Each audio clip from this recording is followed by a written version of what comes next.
तेरी मेरी कहानियाँ से सभी अपडेट पाने के लिए बेल आइकन दबाएं। आज की कहानी है भात। भैया, मेरी इज्जत अब तुम्हारे हाथ है। माधुरी तो अपनी इच्छा बताकर लौट गई, पर उसके मायके में एक अजीब सी खामोशी छा गई। भाई अनिल और दोनों भाभी परेशान थी। पैसों का इंतज़ाम करने के लिए अनिल ने गांव के महाजन से बात की और अपनी ज़मीन का कुछ हिस्सा उसके पास गिरवी रखने को तैयार हो गया। सरला पति के इस निर्णय से खुश नहीं थी। पत्नी का मन रखने के लिए अनिल ने कह तो दिया था कि इस बार अच्छी फसल होने की उम्मीद है। कुछ ही समय बाद जब फसल तैयार हो जाएगी तो उसे बेचकर महाजन के पैसे लौटा दूंगा।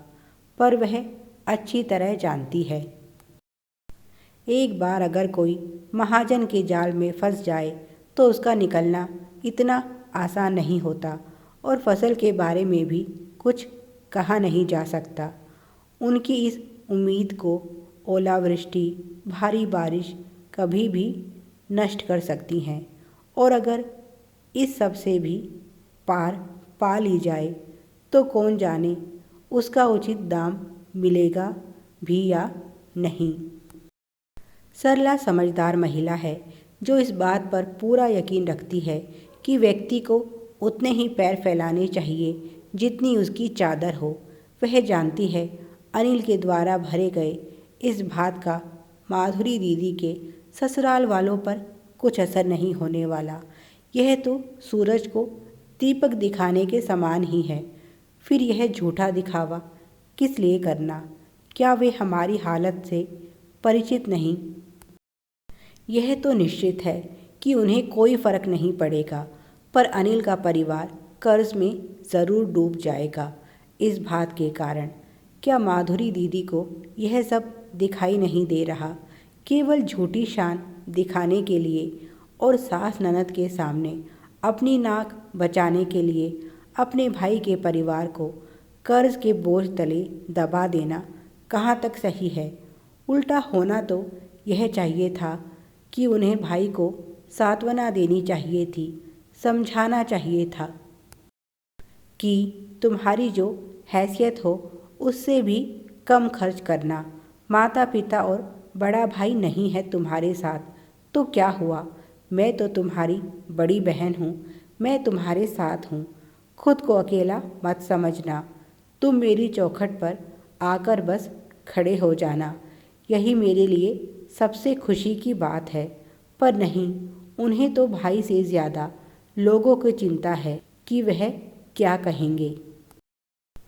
आज रात घर में बच्चों को छोड़कर किसी ने खाना नहीं खाया क्योंकि कल सुबह अनिल महाजन के पास जाने वाला है। किसी की आंखों में गम है, कहीं मायूसी तो कहीं घोर निराशा। तभी दरवाजे पर दस्तक होती है। सरला हैरान होती है कि इतनी रात गए कौन आया है और जाकर दरवाज़ा खोलती है। सामने काले लिबास में चेहरा ढके हुए एक व्यक्ति खड़ा है। वह अपने हाथ में पकड़ा हुआ बैग सरला को थमा देता है और अंधेरे में गायब हो जाता है। सरला बस हैरानी से उसे जाते हुए देखती रहती है। तभी अनिल भी वहाँ आ जाता है और पूछता है, इतनी रात को कौन आया था? सरला उसे बताती है, पता नहीं कौन था। यह बैग मेरे हाथों में थमा कर ना जाने कहाँ गायब हो गया लगता है। और सरला बैग को लेकर अंदर आ जाती है। जैसे ही वह उसे खोलती है तो पता चलता है कि यह रुपयों से भरा हुआ है। दोनों एक दूसरे को देखने लगते हैं। साथ में एक चिट्ठी भी है। अनिल जल्दी से उसे खोलकर पढ़ने लगता है, जिसमें लिखा है, यह पैसा आपके स्वर्गवासी पिता की अमानत है। उनका मुझ पर बहुत बड़ा ऋण था जिसे आज मैं लौटा रहा हूँ। आप बिना संकोच इन पैसों को स्वीकार करें। ना तो यह चोरी के हैं, ना ही मैं आप पर कोई उपकार कर रहा हूँ। केवल अपना फ़र्ज़ निभा रहा हूँ। आशा करता हूँ आप इन्हें स्वीकार करके मुझे ऋण मुक्त करेंगे।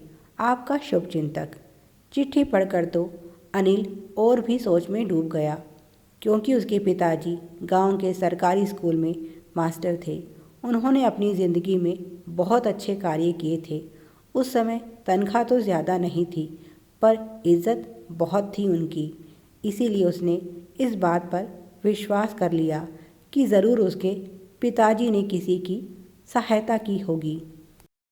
पर उसे इस बात का मलाल था कि वह व्यक्ति अगर ऋण लौटाने ही आया था तो कम से कम उससे मिलकर तो जाता। इस तरह चोरों की तरह आने की क्या ज़रूरत थी।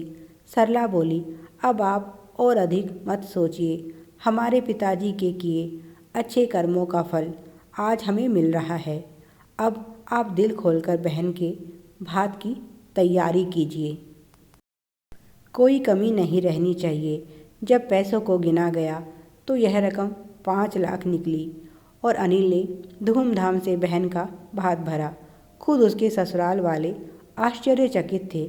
उन्हें भी इतने की आशा नहीं थी। बहन माधुरी फूली नहीं समा रही थी, पर यहाँ कोई ऐसा भी था जो मन ही मन बहुत सुकून और शांति महसूस कर रहा था। यह वही व्यक्ति था जिसने वह पैसे भिजवाए थे अनिल के पास। यह व्यक्ति और कोई नहीं, खुद माधुरी की देवरानी नीता थी। जब माधुरी अपने भाई से 1 लाख का भात भरने की बातें कर रही थी तो यह सारी बातें उसकी देवरानी ने सुन ली थी। उस समय वह माधुरी को बुलाने गई थी।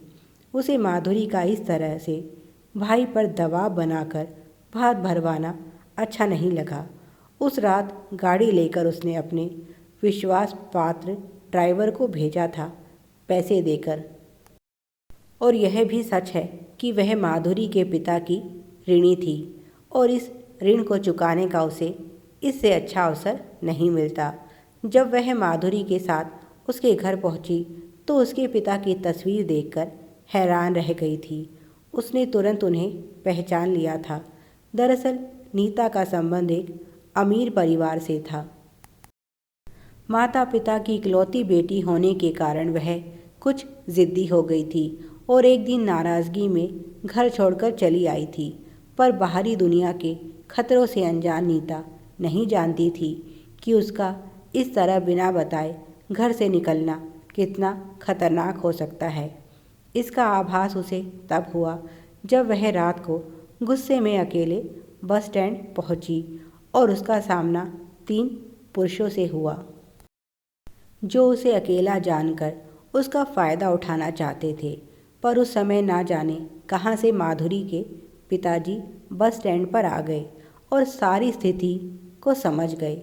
उन्होंने अपनी सूझबूझ से नीता की रक्षा की और उसे घर तक पहुंचाया। इस घटना के बाद से नीता हमेशा के लिए बदल गई और इस तरह अनिल की मुसीबत के समय मदद करके उसने अपना ऋण चुका दिया। अगर आपको मेरी लिखी कहानियाँ पसंद आती हैं तो please like, share and subscribe my channel तेरी मेरी कहानियाँ। Thanks for watching.